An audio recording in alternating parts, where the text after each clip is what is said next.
Adrienne Rich's Vesuvius at Home, The Power of Emily Dickinson, redefines our understanding of one of America's most iconic poets. Emily Dickinson, long portrayed as a mysterious recluse, is here transformed into a powerful symbol of feminist resistance and creative autonomy.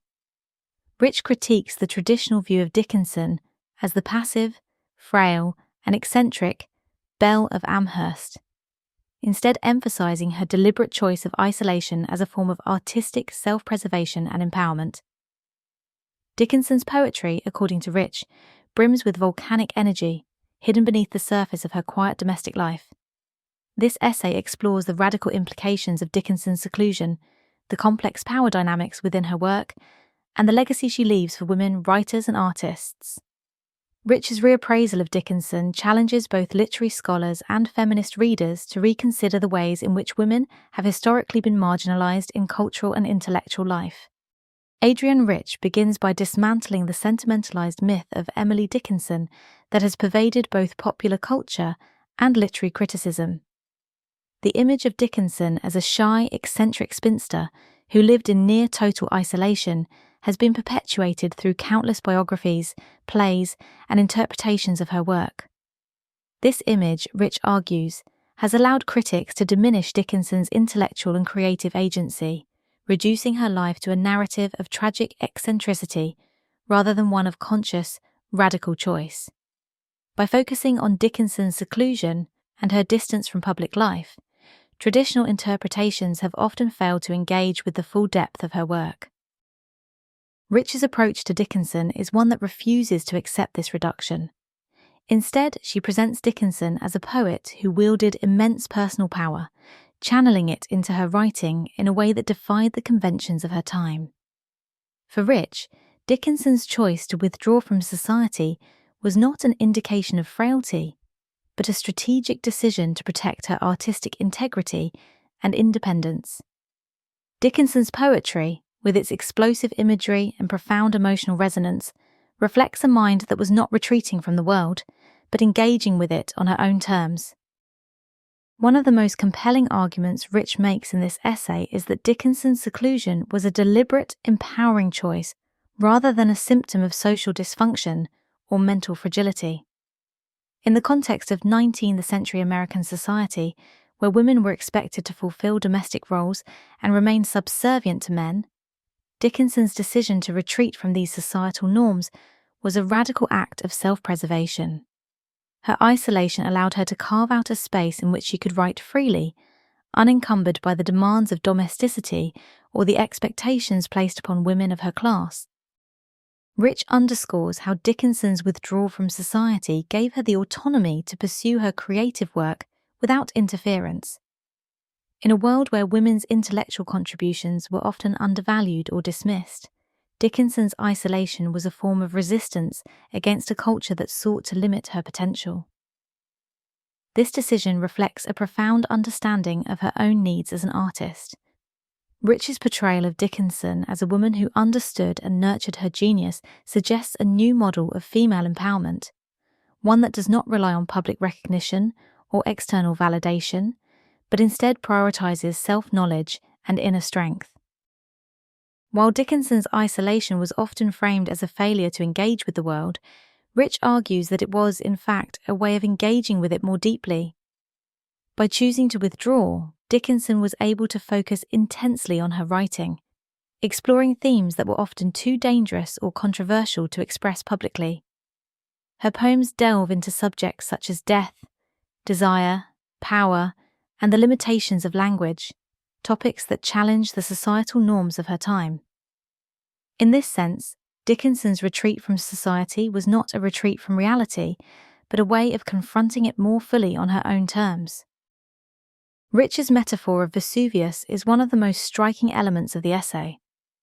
She compares Dickinson's quiet, domestic life to the dormant surface of a volcano, under which an immense, explosive force was waiting to erupt. This metaphor captures the tension in Dickinson's life and work, the contrast between her outward appearance of calm and the powerful emotional and intellectual currents that ran through her poetry. For Rich, this volcanic energy in Dickinson's poetry reflects the repressed passions and unexpressed power that women of her time were forced to contain. Dickinson's poetry frequently explores themes of suppressed desire and inner turmoil, using imagery that evokes natural forces like earthquakes, storms, and volcanoes.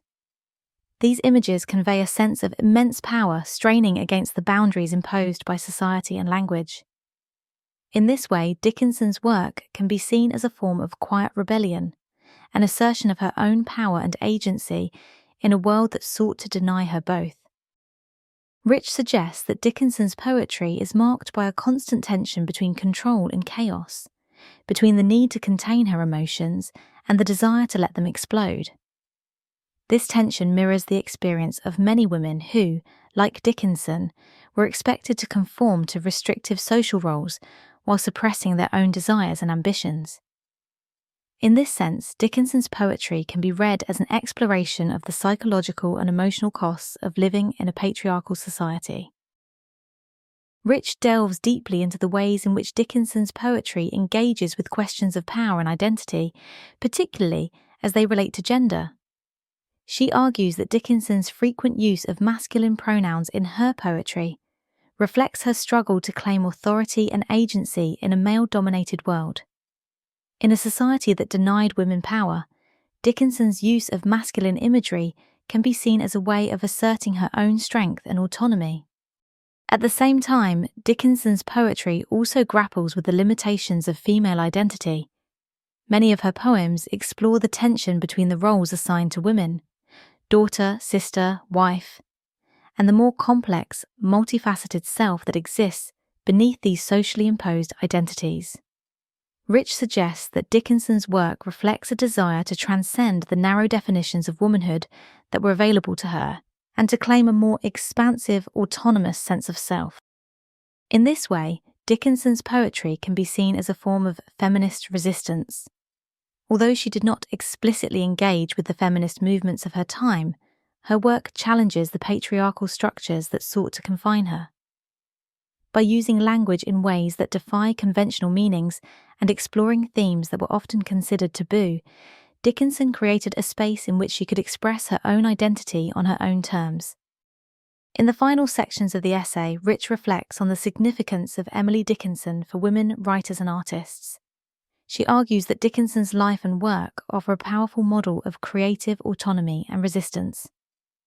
Dickinson's decision to withdraw from public life and devote herself to her art was a radical act of self-determination, one that allowed her to maintain control over her creative output.